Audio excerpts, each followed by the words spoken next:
Olá galera, mais um vídeo aqui pro canal, né, e dica aí pra vocês aí. O cliente chegou aqui reclamando de barulho da roda, shit.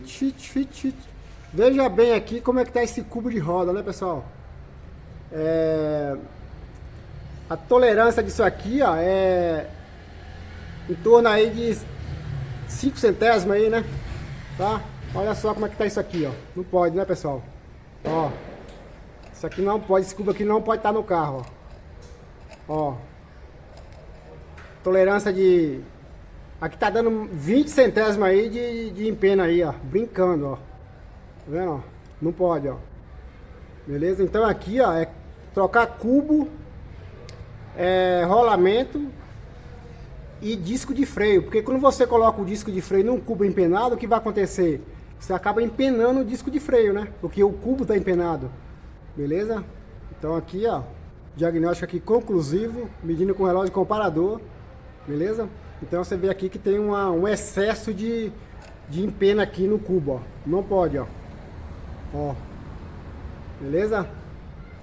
Então aqui mais uma dica e diagnóstico aí. Isso aqui vai pro cliente, né? Lógico. O cliente ficar sabendo aí o que tá acontecendo com o carro dele. Beleza? Então, ó, show de bola, ó. Beleza? Então é isso aí, galera. Quem gostou, dá um like, compartilha nas suas redes sociais e se inscreva no canal. Olá galera, mais um vídeo aqui pro canal, né, e dica aí pra vocês aí. O cliente chegou aqui reclamando de barulho da roda, shit. Veja bem aqui como é que tá esse cubo de roda, né pessoal.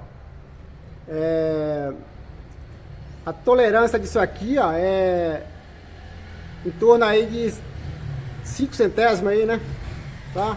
Olha só como é que tá isso aqui, ó, não pode, né pessoal. Ó, isso aqui não pode, esse cubo aqui não pode estar no carro, ó. Tolerância de... Aqui tá dando 20 centésimos aí de empena aí, ó. Brincando, ó. Tá vendo, ó? Não pode, ó. Beleza? Então aqui, ó, é trocar cubo, rolamento e disco de freio. Porque quando você coloca o disco de freio num cubo empenado, o que vai acontecer? Você acaba empenando o disco de freio, né? Porque o cubo tá empenado. Beleza? Então aqui, ó, diagnóstico aqui conclusivo, medindo com relógio comparador. Beleza? Então você vê aqui que tem um excesso de empena aqui no cubo, ó. Não pode, ó. Ó. Beleza? Então aqui mais uma dica e diagnóstico aí. Isso aqui vai pro cliente, né? Lógico. O cliente ficar sabendo aí o que tá acontecendo com o carro dele. Beleza?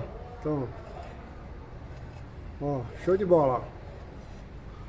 Beleza? Então é isso aí, galera. Quem gostou, dá um like, compartilha nas suas redes sociais e se inscreva no canal.